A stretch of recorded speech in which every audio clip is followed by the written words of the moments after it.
Today, we're diving into a massive, totally unexpected pivot from one of India's most well-known tech entrepreneurs. We're talking about Deepinder Goyal, the founder of Zomato, and his incredibly bold leap from mastering food delivery logistics straight into the highly complex, unforgiving world of aerospace manufacturing. So you really have to ask, can a food delivery billionaire actually build a bus in the sky? I mean, it sounds like pure science fiction, right? But Goyal is tackling India's brutal aviation sector head-on. He's making a massive bet that the exact same execution playbook he used to conquer chaotic city streets can actually be applied to conquering the skies. All right, let's jump right into section 1, from food to flights. To really wrap our heads around the magnitude of this shift, we need to look back at January 2026. That's when Deepinder Goyal officially resigned as the group CEO of Zomato's parent company. His goal? To completely dedicate his focus to what he called high-risk exploration. And guys, he is absolutely putting his money where his mouth is. $20 million. That is Goyal's personal investment into a $50 million funding pool for LAT Aerospace, which is a company he co-founded with Surabhi Das, Zomato's former chief operating officer. In a letter to his shareholders, Goyal mentioned he wanted to pursue high-risk exploration and experimentation outside of a public company framework.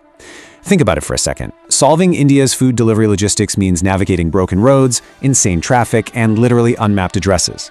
Goyal and Das are now taking that intense, ground-level problem-solving mentality and applying it to a way bigger ambition, cracking regional aviation logistics to connect millions of people who right now spend days traveling by train or road. Which brings us to Section 2, the USTOL vision. The grand vision they have here is fascinating. LAT Aerospace isn't out there trying to build massive Boeing competitors. Instead, they want to build 8 to 24-seater regional aircraft to connect Tier 2 and Tier 3 cities. See, India has over 450 airstrips scattered across the country, but only about 150 of those host commercial flights. That leaves roughly 300 dormant airstrips just sitting there. LAT sees this massive, unused infrastructure as the perfect, ready-made launch pad for their regional connectivity dream. But to utilize those dormant strips, you need a very specific type of machine. Enter USTOL, which stands for Ultra Short Takeoff and Landing. Basically, these are aircraft capable of operating from extremely short runways. The operational model here is super interesting. They want to fly these planes from compact air stops. We're talking areas no bigger than a standard parking lot, built right near residential areas. The ultimate goal? Bypass massive airports entirely. Imagine, no chaos, no massive security lines, you just walk in and fly. And the crucial number to remember here is 40 meters. Their fully electric, unmanned aerial vehicle demonstrator requires a remarkably short 40-meter runway to take off. That's literally less than half a football field. It manages this by achieving a high lift coefficient of 5, which, to put it into perspective, is more than twice the lift of a standard aircraft. Let's move on to Section 3, building the aerospace tech. Having a big vision is one thing, but actually building the machine is a whole different ballgame. LAT Aerospace is building up its in-house capabilities at a truly aggressive pace. They were founded in early 2025, and by November, they had already set up shop in a 50,000 square foot R&D hub in Gurugram. Fast forward to February 2026, they acquired an early-stage defense robotics startup called Sharang Shakti. This was a highly strategic move to utilize their shared tech stack across autonomy, perception, and navigation. Now, the secret sauce behind that ultra-short takeoff is what's known as blown wing technology. This involves mounting the engines in a way that they blow air directly over the wings. It's kind of like this. When you're on a moving car and you stick your hand out the window, the faster the car goes, the more the wind pushes your hand up, right? Well, blown wing technology essentially blows fast air over the wing even when the aircraft's wheels are barely moving. It basically tricks the airplane into generating extra lift at low speeds, letting it take off in a fraction of the normal distance. And what's really wild is that LAT Aerospace isn't just buying off-the-shelf parts. They're small, super-focused teams actually building core components from scratch. We're talking powertrains, hardware-in-the-loop systems to test components before they ever leave the ground, and their own Monte Carlo simulators to digitally predict millions of possible physics outcomes.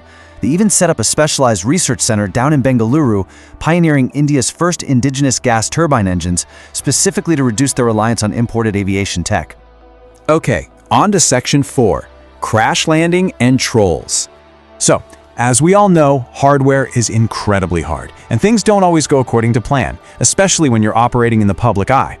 When LAT Aerospace tested their first prototype, the LAT One V0.1, which, let's be honest, looked a lot like a hobby RCR plane, it did fly, but then it crashed due to known structural issues. And the internet, well, it was not kind.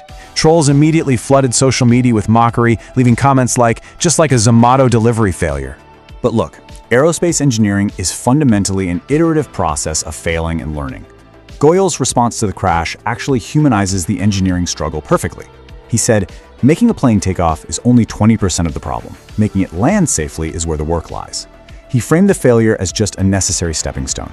And sure enough, their V.2 model later successfully completed a 6-minute test flight, proving that the underlying concept absolutely works. Moving to Section 5, the Originality Reality Check. Now, to get a clear, completely neutral picture of this technology, we have to look back at aviation history.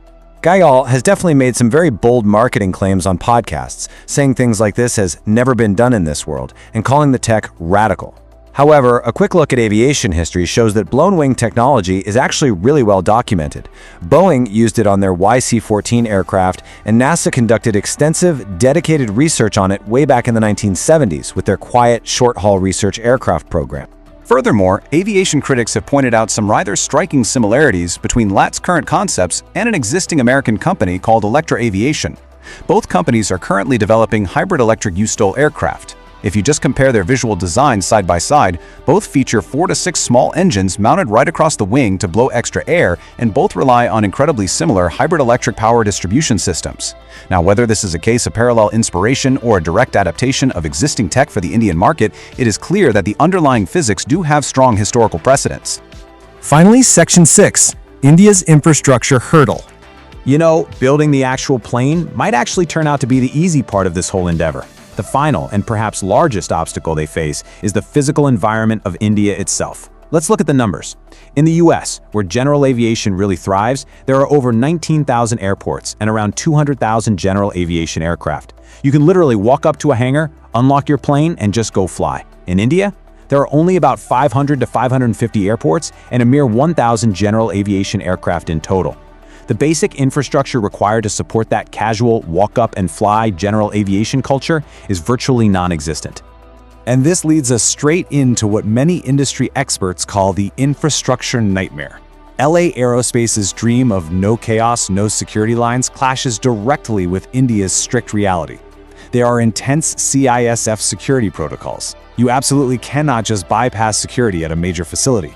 There's intense bureaucracy and mountains of paperwork required for every single flight. India simply lacks independent private air stops, and of course, there's always the looming security threat of small aircraft being hijacked. Which brings us to our final overarching thought. Even with a $50 million war chest, cutting-edge in-house R&D, and the undeniably proven Zomato execution playbook, can a startup actually rewrite the deeply entrenched rules of Indian bureaucracy and security? Building a revolutionary aircraft is a massive technical feat, no doubt, but getting the actual permission to fly it like a casual bus in the sky might just be the ultimate true test for LAT Aerospace. So, what do you think?